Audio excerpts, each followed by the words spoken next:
L'accord pour la paix et la réconciliation nationale au Mali, la date du 15 mai prochain a été retenue pour sa signature ici à Bamako. Le Premier ministre, chef du gouvernement, a informé la classe politique et la société civile de toutes les bonnes dispositions prises pour un meilleur déroulement. La situation alimentaire et nutritionnelle de notre pays est globalement satisfaisante. Cela au regard du niveau des excédents céréaliers de la campagne agricole 2014-2015. L'information a été partagée au cours de la 12e session ordinaire du Conseil de la sécurité alimentaire réunie ce matin. Mesdames, Messieurs, bonsoir et bienvenue dans ce journal. Journal que nous ouvrons par ce communiqué du gouvernement. Le gouvernement de la République du Mali constate avec amertume la multiplication des crimes crapuleux d'assassinat gratuits sur de paisibles citoyens sur l'axe Gossi-Gao et dans bien d'autres localités du pays, comme ce fut le cas mercredi 22 avril 2015 à Dogo, cercle de Youvaou, où le chef de village a été froidement et lâchement assassiné par des individus non encore identifiés. Face à ces douloureuses circonstances, le gouvernement de la République du Mali présente ses condoléances aux parents de tous les disparus et souhaite un prompt rétablissement aux blessés. La fréquence de ces crimes barbares et injustifiés, devenu le seul moyen d'affirmation des groupes terroristes dans diverses localités du pays, appelle à plus d'engagement et de vigilance. Le gouvernement prenant à témoin l'opinion nationale et la communauté internationale réitère sa volonté et sa détermination à parvenir à la paix par le dialogue. Cependant, au même moment où tout le monde est mobilisé pour ce dialogue, de tels crimes deviennent incompréhensibles, inacceptables et intolérables. Le gouvernement en appelle donc à la synergie des forces armées maliennes, de la MINUSMA et Barkhane afin de traquer et traduire devant les tribunaux les auteurs des crimes. Le gouvernement invite les populations à plus de vigilance. Je vous le disais dans les titres, le Premier ministre, Modibo Keïta, a rencontré ce matin à ses bureaux la classe politique et la société civile malienne. Il les a informés de la signature de l'accord pour la paix et la réconciliation nationale au Mali issu du processus d'Alger. Cet accord sera signé le 15 mai prochain ici à Bamako. Et le chef du gouvernement a rassuré ses interlocuteurs que toutes les dispositions sont prises afin que la signature se déroule dans de meilleures conditions. Boubacar Sissoko a suivi cette rencontre pour nous. Le gouvernement a initié cette rencontre pour informer les représentants des partis politiques et de la société civile malienne de la signature de l'accord pour la paix et la réconciliation au Mali issu du processus d'Alger, une signature qui aura lieu ici à Bamako le 15 mai prochain. Nous avons donc reçu encore un communiqué de l'ensemble de l'équipe de médiation. J'ai souhaité que ce communiqué soit mis à votre disposition. Ce communiqué fixe au 15 mai la signature de l'accord de paix et de la réconciliation au Mali. Il était donc important pour moi, par respect pour l'engagement que j'ai pris, de vous appeler encore une fois de plus pour vous donner cette information et d'engager un échange avec vous pour que nous puissions emprunter la voie la meilleure devant nous conduire à cet événement d'une importance extrême pour notre pays. Naturellement, l'information a suscité des débats. Des positions se sont dégagées. Nous nous réjouissons de la date retenue pour la signature, quelle que soit la position de la CEMA. Il y a toujours le même son de cloche que nous attendons. Et je crains fort bien qu'en accédant à une revendication quelconque de la CEMA, nous ne franchissons la ligne rouge. Tant qu'ils ne voient pas le mot autonomie, le mot fédéralisme, ils ne signeront pas parce qu'ils sont soumis à la pression des criminels économiques, des narcotrafiquants et autres bandits armés. Donc nous soutenons la position du gouvernement. Nous exhortons le gouvernement à signer. Ils vont nous rejoindre éventuellement. L'opposition démocratique et républicaine estime que le Mali doit reprendre le contrôle du processus de sortie de crise et s'engager sur le chemin d'un véritable dialogue intermalien. Nous lançons un pressant appel à la mobilisation générale à toutes les forces vives du pays afin qu'ensemble, nous conjurions les menaces et les dangers qui pèsent sur le Mali. Lors des échanges, le ministre des Affaires étrangères et de la coopération internationale a exposé les démarches entreprises par le gouvernement ayant abouti au paraphe de l'accord. Nous nous sommes rendus personnellement le 27 mars à Addis Abeba pour participer à une session spéciale du Conseil de paix et de sécurité de l'Union africaine. Et à ce stade, le président Bouyoya, représentant spécial de la présidente de la Commission, a présenté un rapport détaillé sur l'ensemble du processus de négociation jusqu'à son aboutissement au paraphe. À la suite de cela, le Conseil de paix et de sécurité de l'Union africaine a adopté une déclaration qui salue les efforts des Maliennes et des Maliens et du gouvernement dans le sens de la paix, se félicite du compromis trouvé et estime qu'il s'agit là d'un bon compromis qui permettra aux Maliens d'aller vers la paix. La société civile dans son ensemble entend accompagner le gouvernement et soutient la signature de l'accord de paix le 15 mai 2015. Nous sommes ceux qui demandons le service et le produit paix. Chaque jour qui passe, il y a des vies humaines qui sont perdues. Est-ce que nous, société civile, nous serons des va-t-en-guerre? Non. Nous disons qu'il faut aller vers la paix. Et nous soutenons cette paix-là. Et nous allons nous investir pour que cette paix soit une réalité. La seule ambition que nous avons aujourd'hui pour notre pays, c'est qu'il retrouve son climat apaisé, pour que ses enfants puissent se retrouver pour dialoguer, décider et agir ensemble. Les mêmes arguments de soutien pour la signature de l'accord sont avancés par les religieux, qui demandent aux Maliens de se pardonner pour une paix véritable.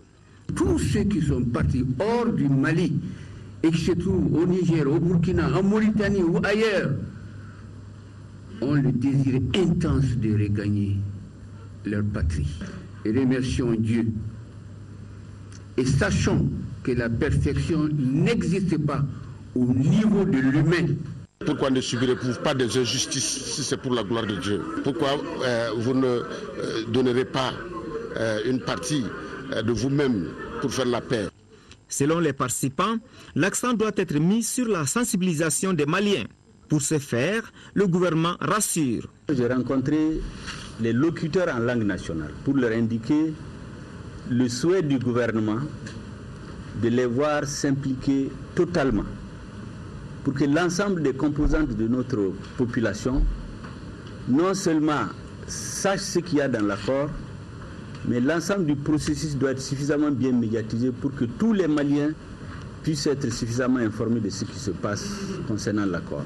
Le gouvernement se fera fort de diffuser largement dans le pays, de voir auprès des radios locales comment le diffuser suivant les localités et faire des commentaires autour de ça. C'est des étapes que nous allons continuer à renforcer, mais les propositions seront les bienvenues. La situation du terrain interpelle, les populations en ont trop souffert.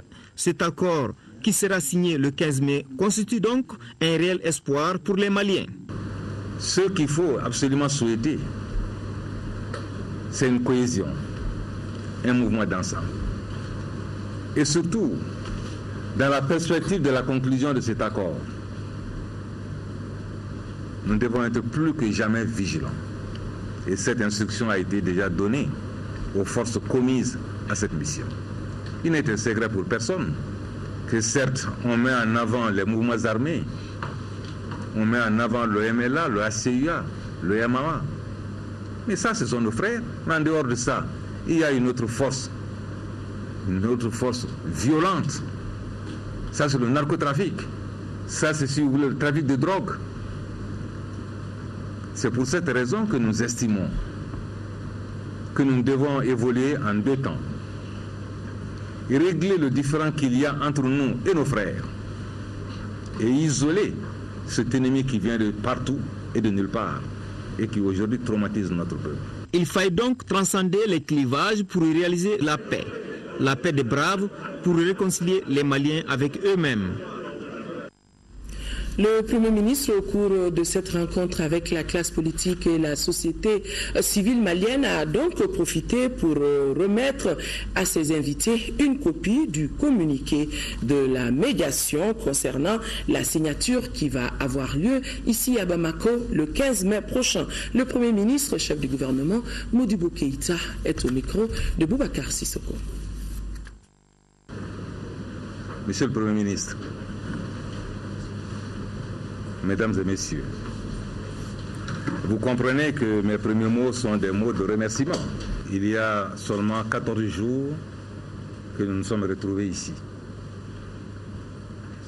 autour d'une question d'une importance extrême pour nous. Alors ces jours-là, je vous disais que le 1er mars, le gouvernement du Mali et une partie des mouvements armés avaient procédé au paraphe de l'accord de paix proposé par la médiation. Mais que nous venions de recevoir une lettre du gouvernement algérien nous informant que l'autre partie, à savoir la coordination des mouvements de l'Azawad, était disposée à parapher le 15 avril. Cette information, je vous la donnais parce que moi-même je venais de la recevoir. Et je vous disais à cette occasion-là que les canaux d'information que nous avons peuvent être surpris, mais que c'était le cas, je voudrais bien m'en excuser. Alors, le 15 avril, le paraphe n'a pas eu lieu de la part de la coordination des mouvements armés de l'Azawad. Alors, nous avons donc reçu encore un communiqué de l'ensemble de l'équipe de médiation. Ce communiqué fixe au 15 mai la signature de l'accord de paix et de la réconciliation au Mali. Il était donc important pour moi, par respect pour l'engagement que j'ai pris, de vous appeler encore une fois de plus pour vous donner cette information et d'engager un échange avec vous pour que nous puissions emprunter la voie la meilleure devant nous conduire à cet événement d'une importance extrême pour notre pays. C'est pour cette raison que j'ai demandé au ministre des Affaires étrangères et de la coopération internationale, M. Abdoulaye Diop, qui est le chef de la délégation des négociations du gouvernement. À ses côtés, il y a le ministre de l'économie numérique, porte-parole du gouvernement, et le secrétaire général du ministère de l'administration territoriale, pour vous entretenir de ce qui s'est passé dans le détail. À suivre après ce journal les temps forts de cette rencontre du Premier ministre avec les partis politiques et la société civile malienne. Après ce journal donc.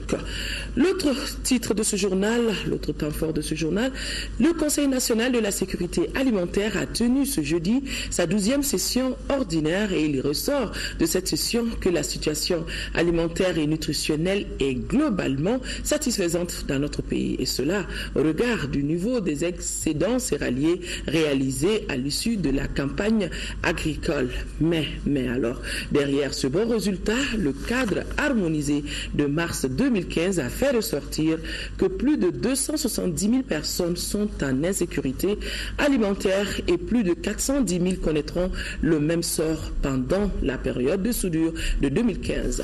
Une cérémonie présidée par le ministre du Développement rural. Et notre reporter qui était présent s'appelle Daouda Sidiki Diarra.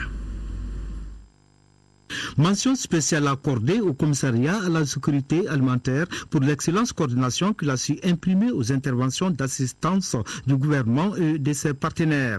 Cela en rationalisant les dispositions alimentaires, ce qui a permis de couvrir les besoins urgents des populations de notre pays. Ces propos sont de la représentante du programme alimentaire mondial et coordinatrice des donateurs du programme de restructuration du marché céréalier.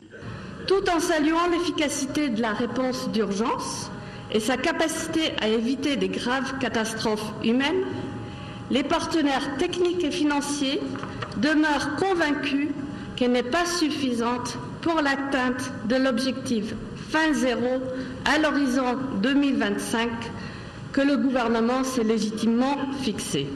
Le cadre harmonisé de mars 2015 a fait ressortir que près de 270 000 personnes ont été identifiées comme étant immédiatement en difficulté alimentaire. Ce chiffre passe à 410 000 personnes pour la période de soudure 2015.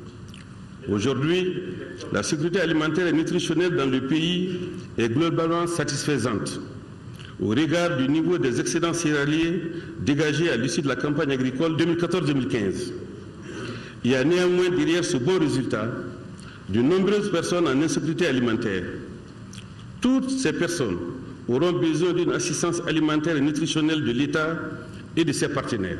Pour qu'un individu soit en situation de sécurité alimentaire, il faut la réunion d'un certain nombre de conditions, à savoir la disponibilité, l'accessibilité, la stabilité et l'utilisation rationnelle.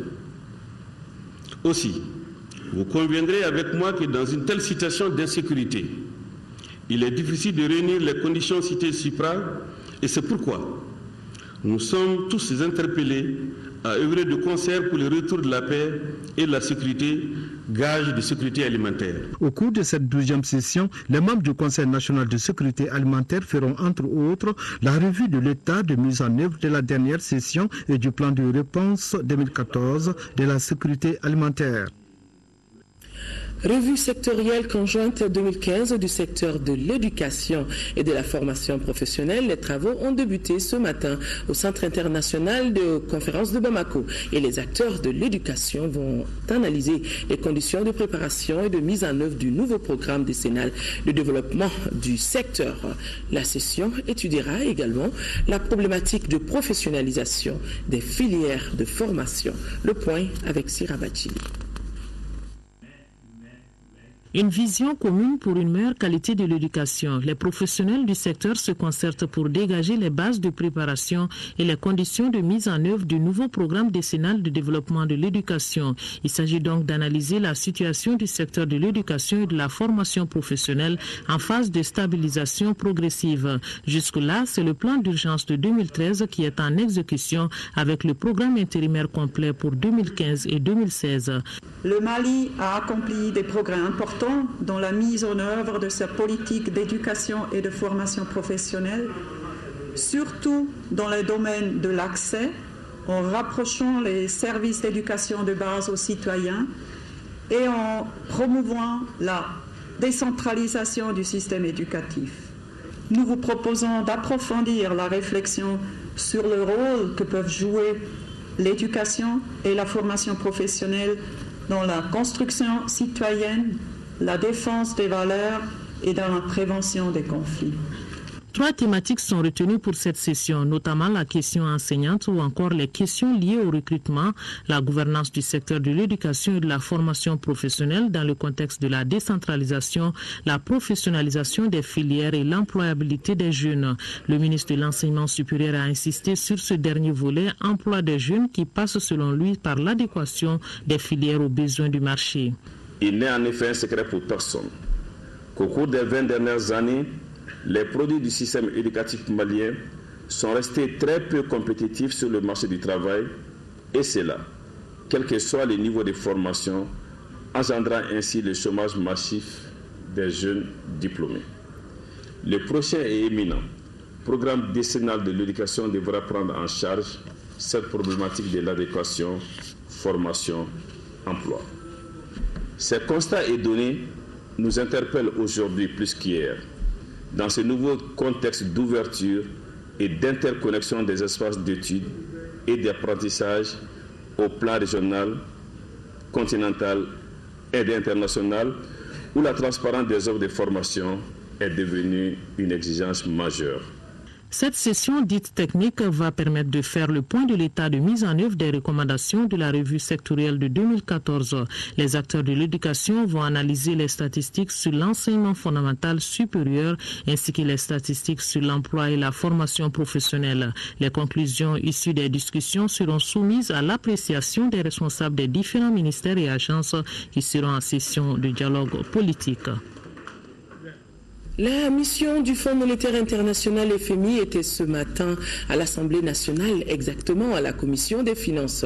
Christian Joss est le représentant du FMI. Il était donc allé présenter la 3e revue du programme du Mali dans le cadre de la facilité élargie du crédit et aussi faire l'état des lieux des négociations entre l'institution et le gouvernement. Nyanya Aliou Traoré a suivi cette séance pour nous. De 2012 à 2014, l'économie malienne a réellement chancelé. Nous sommes en 2015, elle commence à se revigorer, voire à prendre de l'altitude. Bref, elle se présente aujourd'hui sous de meilleurs cieux. C'est Christian Joss, le représentant du FMI au Mali, qui l'affirme. Il était devant les députés de la Commission des finances de l'Assemblée nationale. Oui, effectivement, l'économie malienne se porte bien. L'année dernière, elle a cru avec un taux de croissance de 7,2%. Donc il y a clairement un rebond de l'économie. Bon, ça doit être aussi relativisé avec le fait que les années 2012 et 2013 n'étaient pas des bonnes années. Donc c'est une bonne nouvelle qu'on ait cette reprise enfin de la croissance en 2014. Le représentant du FMI a fait une large présentation de la 3e revue du programme du Mali dans le cadre de la facilité élargie du crédit. Dans son exposé, il indique que l'année 2015, bien que bonne pour le Mali, sera marquée par de nombreux changements, notamment la modification du code du marché concernant les achats militaires, la sélection minutieuse des projets d'investissement, le suivi accru du délai des paiements ou encore la promotion de la bonne gouvernance des systèmes judiciaires en publiant par exemple les décisions des magistrats, des mesures bien accueillies. Que non seulement la confiance est revenue, mais il y a la soutenabilité par rapport à un collectif budgétaire que nous aurons bientôt au mois de mai et qui s'étalera sur le soutien par rapport à la loi d'orientation et de programmation militaire que nous avons votée ici pour un montant de 1,245 milliard sur lesquels le FMI est prêt à financer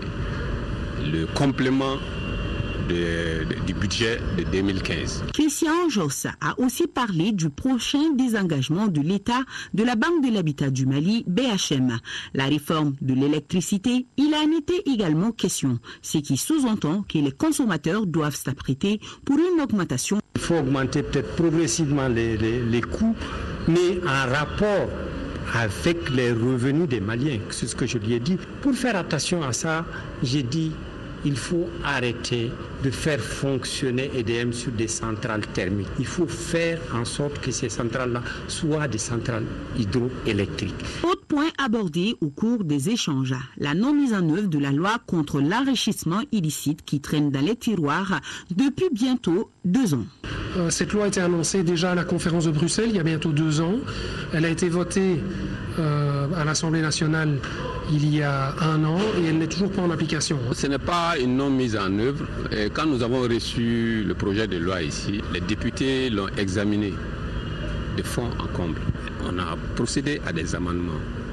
Certainement, ces amendements ne sont pas allés dans le bon sens par rapport à l'appréciation du Fonds monétaire international. La mission a félicité et encouragé le ministre de l'économie et des finances, Mamadou Igor Diarra, qui a abattu d'énormes efforts, surtout dans le domaine de l'augmentation des recettes douanières. De 26 milliards de francs CFA en février dernier, la recette a enregistré en mars 2015 38 milliards de nos francs.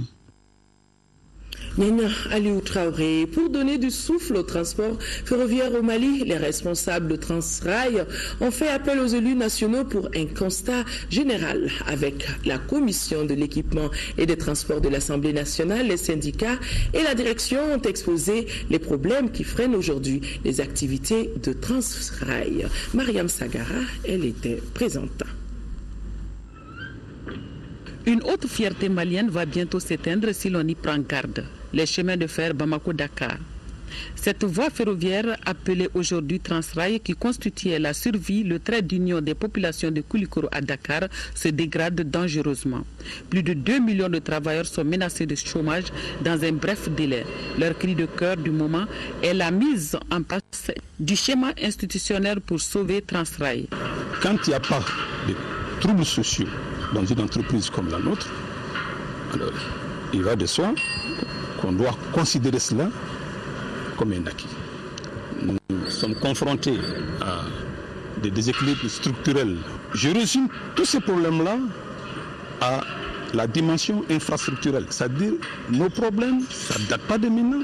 Depuis, il y a plus de 3 décennies, nous sommes confrontés aux problèmes d'infrastructure. Aucun pays ne peut se développer sans les chemins de fer. Donc aujourd'hui, ces chemins de fer connaissent vraiment beaucoup de problèmes d'investissement, des problèmes de tout genre effectivement. Donc nous sommes venus voir pour trouver une solution à ces problèmes. En plus des difficultés techniques et politiques, Transrail s'étouffe par l'occupation anarchique des domaines ferroviaires par les riverains. Le problème de l'occupation effectivement des servitudes par les bâtis le long des rails est un problème vraiment énorme, une réalité que Transrail connaît. Et puis même l'occupation illicite du domaine ferroviaire aujourd'hui de Transrail, surtout les zones marchandises, des zones morcelées et données aux populations. Je pense que ça c'est un grand problème aujourd'hui sur lequel nous devons nous apaisantir pour sauver Transrail. Ce qui est encore surprenant, l'aire de nœud des rails sur titre foncier de l'État, bien clôturé par la Banque mondiale, a été morcelé et vendu par les maires. Des particuliers sans égard pour le patrimoine de l'État y construisent jusqu'aux ateliers de réparation des trains et sur les dépôts de marchandises. Le PCA, premier Malien à occuper ce poste à Transrail, s'indigne de cette situation. Mais la commission de l'équipement s'est dit prête à engager le combat pour libérer les emprises des rails. Et ce communiqué du ministre des Maliens de l'extérieur, le ministre des Maliens de l'extérieur informe à l'honneur de porter à la connaissance de l'opinion à propos des naufrages survenus sur les côtes italiennes, ce qui suit. Les informations recoupées à différentes sources permettent de savoir pour le moment, sur 24 rescapés, il y a 12 Maliens et malheureusement une cinquantaine de personnes identifiées noyées seraient originaires de la région de Caille. Le ministère des Maliens de l'extérieur se fera le devoir de donner les détails plus précis au fur et à mesure que des informations qu'il continue de recueillir. Au nom du président de la République et de l'ensemble du gouvernement, le ministère des Maliens de l'extérieur présente ses condoléances les plus attristées aux familles des disparus et souhaite un prompt rétablissement aux rescapés. La journée de sensibilisation pour l'unité nationale et la cohésion sociale a eu lieu au Palais des Sports comme prévu aujourd'hui. Organisée par le ministère des Sports en collaboration avec le Comité national olympique et sportif du Mali, l'événement a réuni le monde sportif et plusieurs autres personnalités. Isaac Thienou, compte rendu. Le Palais des Sports de l'ACI 2000 a reçu du monde ce jeudi. Un monde déterminé pour l'unité nationale et la cohésion sociale. Le sport qui renferme ses vertus a été choisi pour sensibiliser davantage les Maliens à se donner la main pour un Mali plus que jamais debout. Le sport est beaucoup plus qu'un luxe. Il est un droit fondamental permettant aux êtres humains de tout âge de mener une vie saine et épanouie. Il enseigne les valeurs fondamentales comme la coopération, le respect, améliore la santé, crée des emplois et contribue au développement local. En outre, il rassemble les individus et les collectivités, créant des ponts entre les cultures et les ethnies. Au cours de cette cérémonie, le ministère des Sports et le Comité national olympique et sportif du Mali ont trouvé les mots justes pour motiver davantage la population. Le sport est un outil indispensable dans la recherche de la cohésion sociale. Il paraît évident qu'avec le sport, une marge très importante du maintien de la paix, du renforcement de la cohésion sociale et de l'unité nationale peut être conquise et acquise. notre cohésion nationale sociale en a pris un sérieux coup. On peut alors se poser plusieurs questions comme, entre autres, quel est le rôle du citoyen malien dans la reconstruction de l'unité nationale? Quel est le rôle du sport dans la cohésion nationale, dans le vivre ensemble, dans la laïcité, bref, dans la consolidation de la nation malienne tout court? Le sport est par essence le ciment de la cohésion sociale. Aujourd'hui, plus que jamais, ces vertus doivent nous guider vers un meilleur vivre ensemble et à la consolidation de l'unité nationale. Les exhibitions d'arts martiaux et prestations d'artistes ont donné un éclat particulier à cet événement. L'actualité dans nos régions, les initiateurs de la caravane de la paix dans le cercle de Gundam ont rencontré la presse. L'objectif était de faire le point de la caravane qui a duré une semaine et les caravaniers ont délivré le message du vivre ensemble et de la cohésion sociale dans le cercle. Moussa Fani, compte rendu. Paix, cohésion sociale et vivre ensemble, voilà les chevaux de bataille de la caravane organisée dans le cercle de Gundam, en 6e région. C'était du 13 au 19 avril. Cette caravane a comblé les attentes selon ses initiateurs. L'aspect vivre ensemble est acquis aujourd'hui dans le cercle de Gundam. Mais la caravane n'a pas objet à éradiquer le banditisme, c'est le rôle de la sécurité. Mais notre rôle, c'est de réconcilier les différentes communautés qui ne se regardent même pas avant. Chacun pensait que c'était l'autre son ennemi. Aujourd'hui, avec cette caravane, les nomades ont commencé à fréquenter les foires, les paysans ont commencé à aller dans leurs champs. Les caravaniers ont pu s'imprégner de certaines difficultés auxquelles sont confrontées les populations du cercle de Gundam.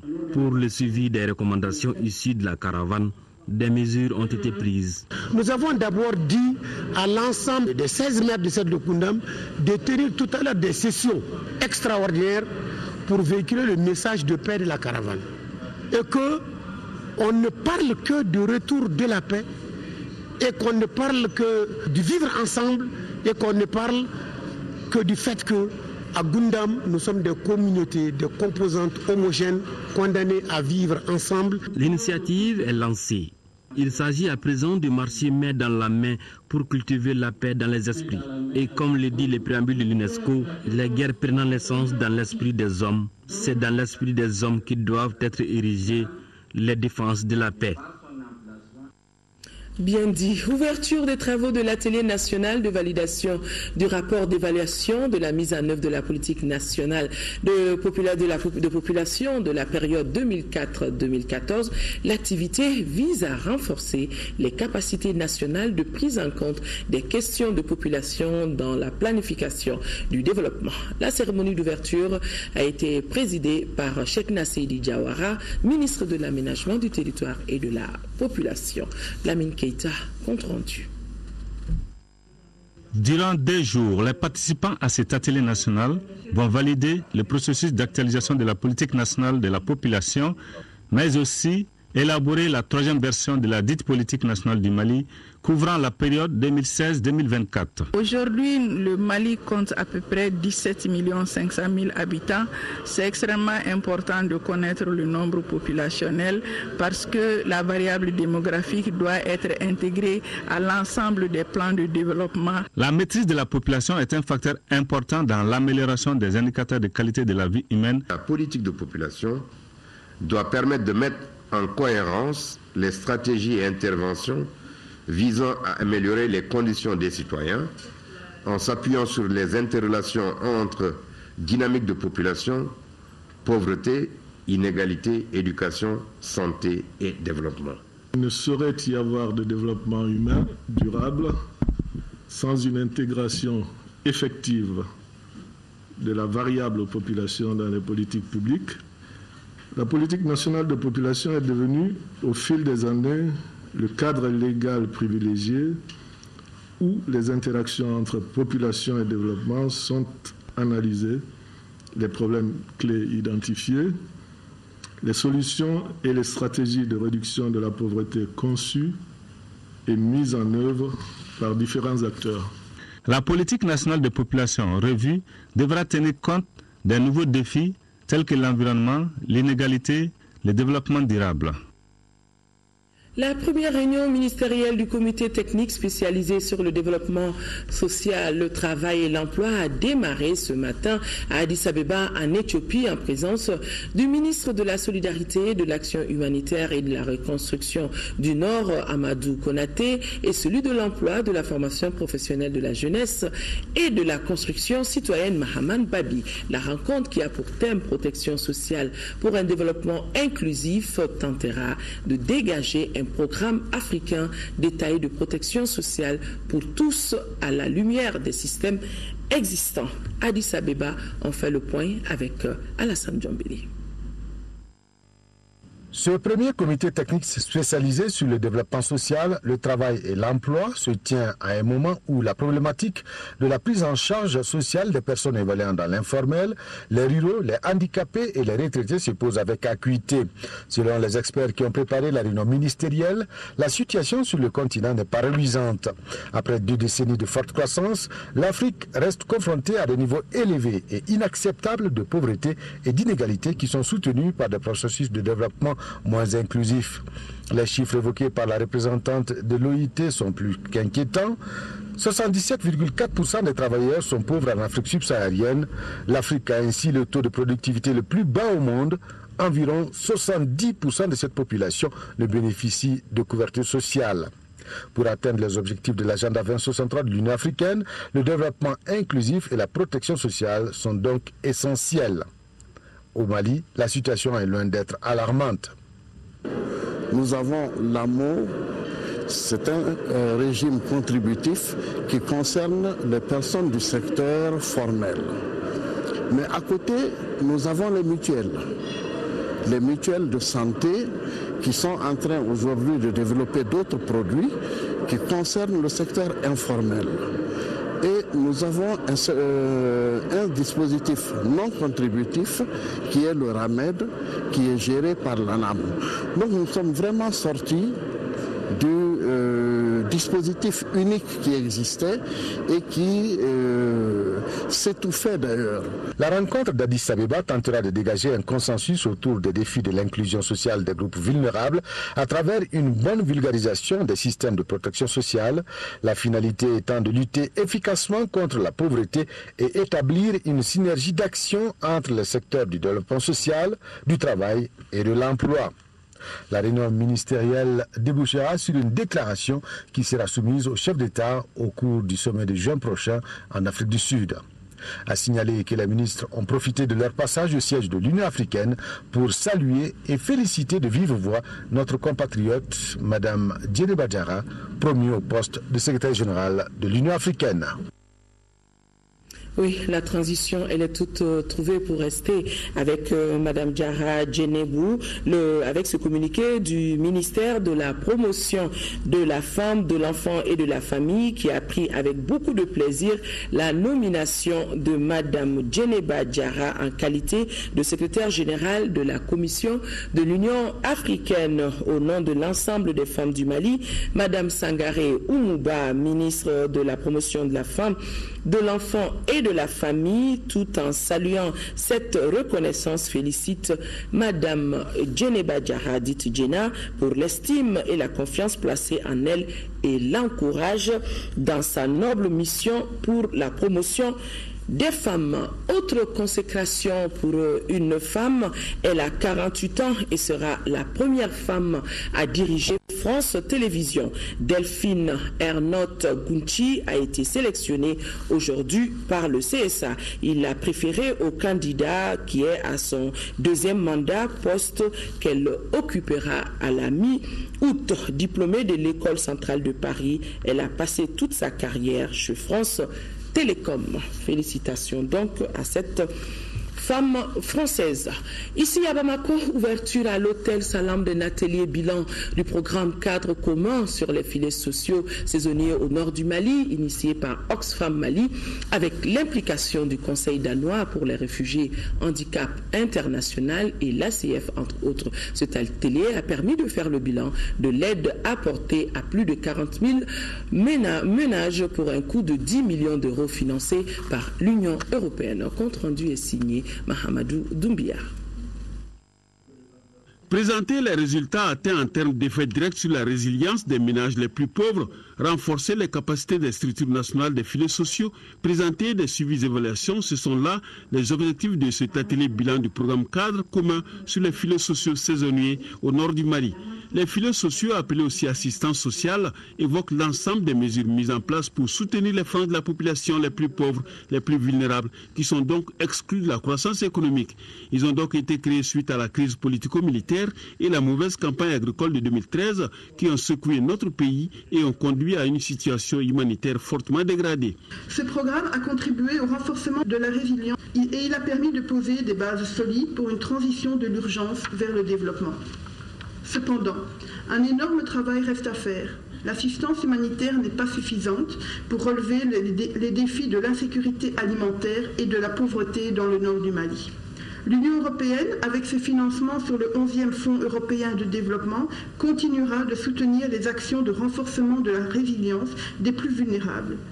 Avec ce programme, 40 000 ménages sont pris en charge dans les régions de Gao et Tombouctou.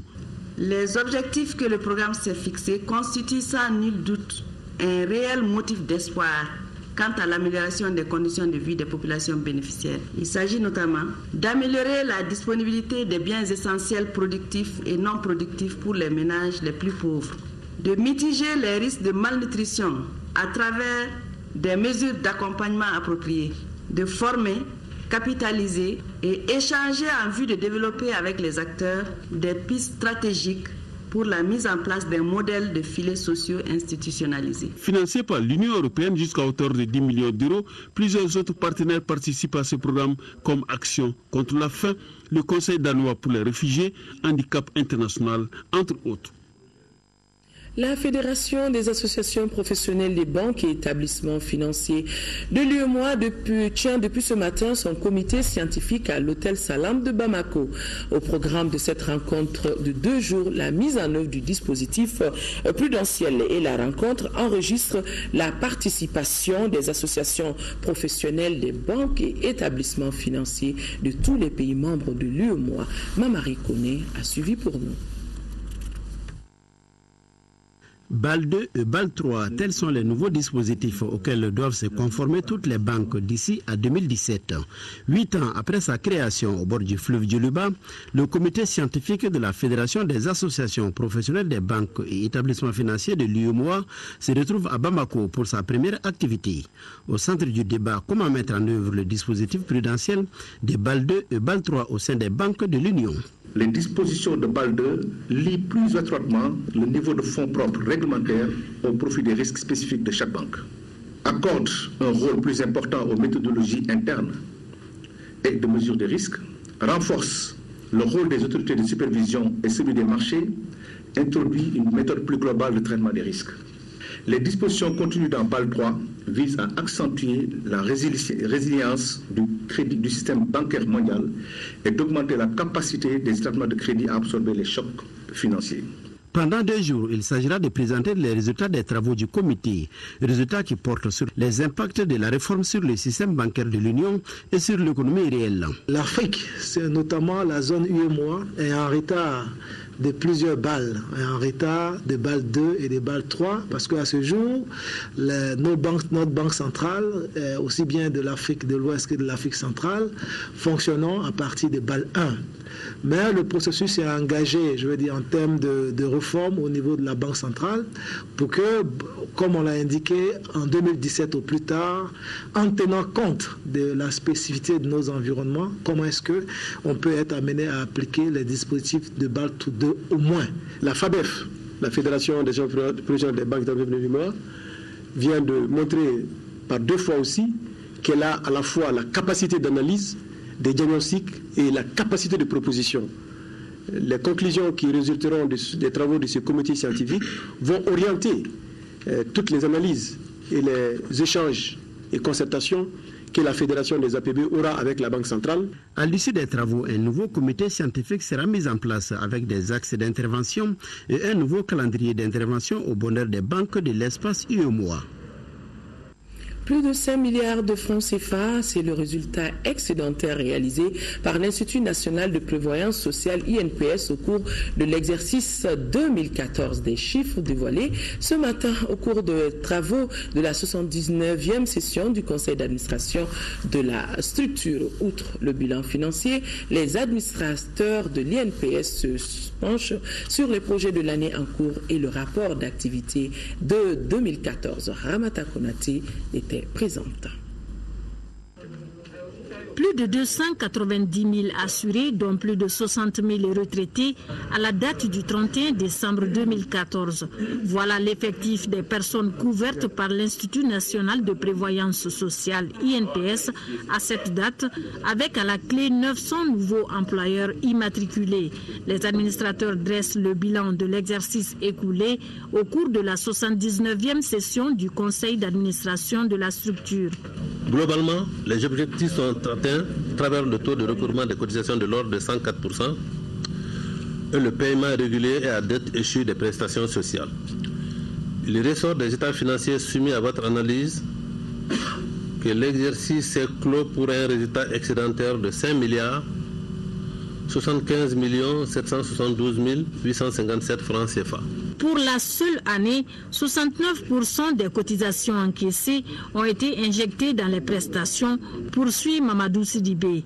Il s'agit des prestations familiales, de l'assurance vieillesse, des accidents du travail, entre autres.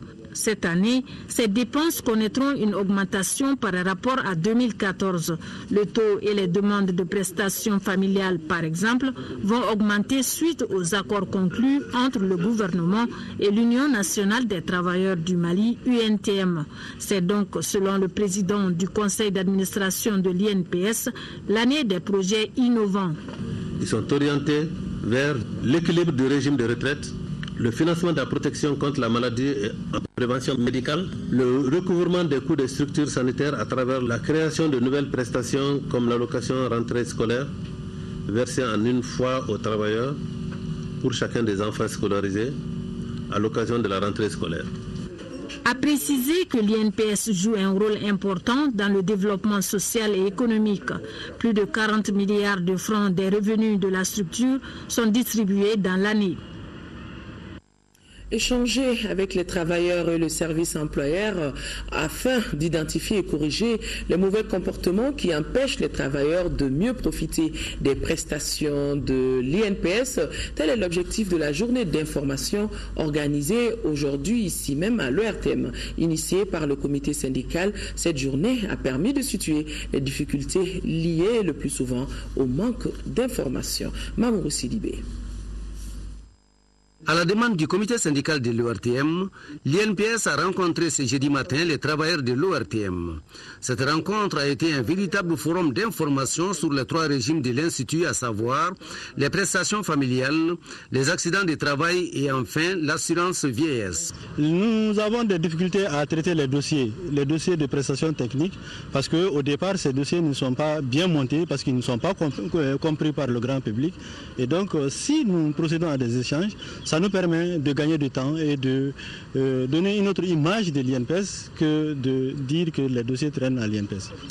Des questions-réponses, il ressort qu'un grand nombre de travailleurs ignorent leurs droits. C'est vrai que nous avions reçu beaucoup de plaintes de nos travailleurs qui nous ont poussés à aller vers l'organisation de cette journée. Et alhamdulillah, aujourd'hui, avec l'arrivée des experts de l'INPS, les gens ont été suffisamment édifiés. C'est vrai que c'est une mission de l'INPS qui devait être organisée en dehors même des demandes. Mais qu'à cela ne tienne, aujourd'hui, le manque d'information doit pousser tous les travailleurs à aller vers l'INPS, leur demander de venir échanger avec les acteurs sur place, pour les permettre de comprendre leurs droits et leurs devoirs. Sur place, certaines irrégularités ont été recensées pour analyse. Désormais, le non-respect du délai des dossiers et les pénalités par ignorance ne seront plus d'actualité à l'ORTM. Et l'Assemblée permanente de la Chambre d'agriculture du Mali, APECAM, tient depuis ce matin les travaux de la 48e session de son conseil d'administration. Ce conseil a à son ordre du jour plusieurs sujets d'une importance capitale pour le futur de la structure. En plus de la traditionnelle validation des programmes d'activité 2014 et 2015, la session prévoit l'élaboration de nouvelles stratégies permettant à la Chambre consulaire de faire face à ces nouvelles ambitions. Abdrahman Meiga a suivi ce conseil d'administration pour nous. Pendant 2 jours, les membres de l'Assemblée permanente des chambres d'agriculture du Mali, APECAM, passent en revue l'état d'exécution des recommandations de la 47e session et le rapport d'activité de la mandature 2010-2015. Ils vont également examiner et valider le programme d'activité et le plan de travail 2015 de la chambre consulaire. Ce plan provisoire 2015 sera axé sur 4 points prioritaires. Parmi ces axes, la poursuite des activités de renforcement des capacités de l'APECAM occupera une place de choix. En 2005, le jour que j'étais là, si tu faisais le point des traiteurs, il y avait un minimum de traiteurs au niveau des producteurs. Et aujourd'hui, on est à 1400 traiteurs au niveau des producteurs. Bon, entre 100 traiteurs et 1400 traiteurs, je pense qu'il y en a beaucoup. Et ça, c'est les nouveaux. Pour moi, aujourd'hui, je peux dire que l'APECAM, je pense que tout le monde sait aujourd'hui l'APECAM est là. Cette session sera également mise à profit par les participants pour faire un tour d'horizon des problèmes auxquels le monde rural dans son ensemble est confronté. Ces préoccupations ont pour nom insuffisance de cadres pour l'encadrement des paysans à la base, les ressources financières, l'insuffisance de matériel et d'équipements agricoles, pour ne citer que cela. L'Assemblée nationale nous fait confiance, les autorités nous font confiance, on pense que la transformation du Mali va passer par nous. Soit qu'il y aura une agriculture moderne, compétitive, capable vraiment donc d'exporter, capable d'assurer l'émergence donc du pays. Le Mali va s'en sortir, ou bien le Mali ne s'en sortira pas. Et donc pour ça, il faut qu'on se convainque de changer les façons de faire. Pour réussir sa politique en termes d'équipement des paysans, l'APECAM renforcera en 2015 sa collaboration avec certaines sociétés privées, comme en témoigne la présence dans la cour des tracteurs d'une entreprise indienne visitée par le ministre Bokari Treta en marge de la cérémonie d'ouverture de cette 48e session. La présidente de l'Alliance pour la Révolution verte en Afrique, AGRA, a rencontré les cadres de l'Institut national d'économie rurale, IER. Au menu de cette rencontre, la nouvelle stratégie de l'Alliance pour les années à venir. À travers cette vision, l'AGRA va désormais accentuer ses interventions dans 6 pays africains, dont le Mali. La présidente de l'Alliance pour la Révolution verte en Afrique, Dr Agnès Kalibata, est au micro de Abdrahman Meiga. On est là pour relever les défis, pour partager les défis et puis comment chercher les solutions à relever les défis. Et ce que nous cherchons vraiment, c'est la transformation agricole.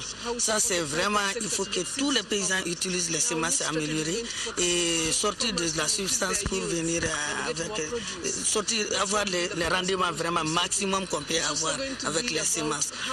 Au lieu de 500 kilos comme ça à l'hectare, il faut que les gens aillent au-delà de 6 tonnes par hectare. Donc le but recherché, c'est ça vraiment, et la sécurité alimentaire, assurer la sécurité alimentaire à travers l'accès à de nouvelles technologies. Que les paysans aient accès facile à de nouvelles technologies. Le Mali, c'est le grenier, comme dit les gens, tout le monde est au courant de ça. Le Mali était appelé le grenier de la sous-région. Et elle veut que ça revienne, quoi. Que ça revienne, et elle croit que le Mali a la potentialité de revenir à ces anciennes pratiques et être le grenier de la sous-région. Et en fait, elle veut que le Mali sorte de l'importation et devenir exportateur des excédents de production. Le Centre national de promotion du volontariat au Mali a procédé au lancement de la formation de 100 volontaires du premier contingent. C'était au Carrefour des jeunes de Bamako. L'objectif est de permettre aux participants de se familiariser avec les techniques de création et de gestion d'entreprise. Moussa Fani, compte rendu.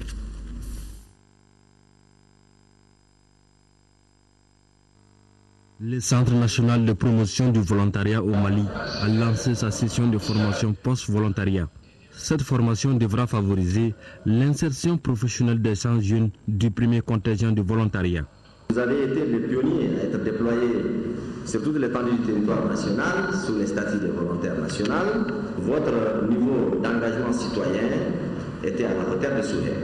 Le résultat ici de cette formation vont permettre aux volontaires d'être outillés dans des modules comme gérer son entreprise, donc comment créer son entreprise, comment gérer son entreprise et comment se préparer à s'insérer durablement dans le marché du travail.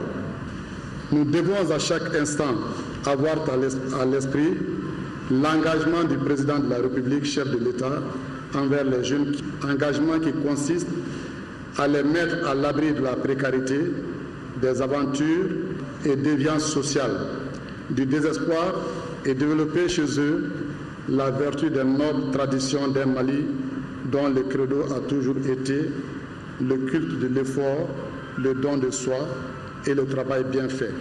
L'assistance a eu droit à une projection de films sur les activités des volontaires à travers le pays.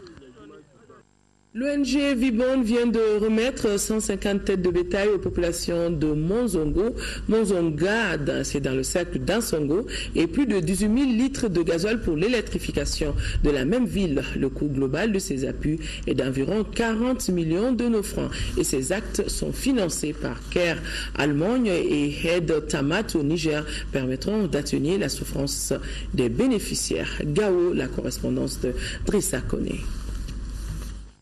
Les populations du village de Monzonga dans la commune d'Ansongo avaient exprimé le besoin de reconstituer leur cheptel qui a subi un coup dur suite à la crise. L'ONG Vibon a été attentive à cette doléance et vient d'offrir gracieusement 150 têtes de bétail à 150 personnes, hommes et femmes de Monzonga. Il s'agit bien sûr de 50 vaches laitières, 50 chèvres et 50 brebis. Pour notre part, nous prenons l'engagement de poursuivre la mise en œuvre en toute transparence, sans contrainte politique et administrative. Que ça me servira beaucoup de choses, parce que c'est quelque chose qui me tombait du ciel. J'espérais pas avoir ça et j'ai eu ça. Une fois que ça dure avec moi, ça va me servir beaucoup de choses. Le coût de cette donation s'élève à 30 millions de francs CFA et les bénéficiaires ont donné gage de faire bon usage de ces animaux. L'ONG Vibon et ses partenaires CARE Allemagne et Aide Tamat au Niger ont également apporté leur aide à l'éclairage de la ville d'Ansongo. C'est ainsi que 18 000 litres de gasoil pour un montant de 9 millions de francs CFA ont été remis aux collectivités afin d'assouplir pendant 3 mois le coût de la consommation actuelle qui s'élève à 200 francs CFA le kilowatt. Beaucoup d'ONG, beaucoup de partenaires ont reçu des demandes d'appui et c'est Vibon qui est venu à notre secours. En si peu de temps, l'ONG Vibon a marqué de son empreinte la vie de la société civile à Gao et plus précisément de la ville d'Ansongo. Toutes ces activités se situent dans le programme NR 2942 2014-2017 dont la durée est de 40 mois. Il a été lancé en janvier 2015.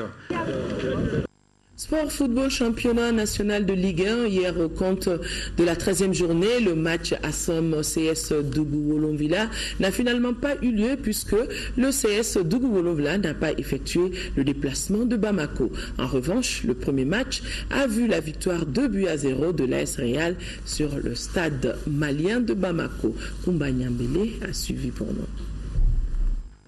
Cette victoire de 2-0 permet donc à l'AS Real de détrôner le stade malien de Bamako de la première à la deuxième place. Une rencontre au cours de laquelle l'ouverture du score intervient à la 35e minute par Abdulaziz Douré. 1-0 pour les Scorpions de Bamako, un avantage qui donne plus de confiance aux protégés de l'entraîneur Noum Djani. Il profite de l'inefficacité des stadistes devant les buts et marque un second but juste avant la pause dans les arrêts de jeu. Une réalisation de Aboubakar Kamara. 2-0 pour l'AS Real, c'est d'ailleurs le résultat au terme de la rencontre puisque la seconde période ne verra aucun but marqué. On a fait un match normal parce que réellement Et sur le plan technique, c'est vrai, autant il n'y avait pas beaucoup de qualité. Et cela se comprend très très bien parce qu'on a joué contre une équipe réellement qui a décidé d'aller nous presser dans notre camp. Donc ça nous a mis un peu en difficulté. Mais voilà, on parvient à marquer 2 buts. Et on a été beaucoup plus efficace. Mais dans le jeu sur le plan technique, je pense qu'on n'était pas à notre meilleur niveau aujourd'hui. On n'a pas pu répondre physiquement au match. Je pense qu'on n'a pas assez récupéré de la débauche d'énergie qui a été celle qu'on a œuvré pour revenir au score face au TP Mazembe. Je pense que la fatigue nous a vraiment pénalisé. Quand il y a la fatigue, il y a toujours du déchet technique. Et du déchet technique, ça veut dire que même devant le but, vous avez bien vu, les occasions elles étaient nettes. On n'a pas pu. On va essayer de récupérer. Le second match opposant la Somme et le CS Dougoulonfla n'a pas eu lieu. L'équipe de Dougoulonfla n'ayant pas effectué le déplacement sur Bamako. Avant de refermer définitivement ce journal, la commission électorale du district de Bamako lance un appel à candidature pour le recrutement des délégués pour la supervision de l'élection partielle d'un député dans la circonscription électorale de la commune 5 du district de Bamako. Sont concernés les candidats ayant au moins le niveau d'EET et âgés d'au moins 21 ans. Les dossiers de candidature comprenant une copie légalisée du diplôme et une demande timbrée doivent parvenir à la commission électorale de la commune 5 ou à la commission électorale du district au plus tard le lundi 4 mai à 16h. Voilà, c'est donc tout pour ce journal. Merci de l'avoir suivi. Demain, demain est le premier vendredi du mois Rajab et il est fortement conseillé de jeûner pour ceux qui peuvent jeûner. Excellente nuit à tous. Au revoir.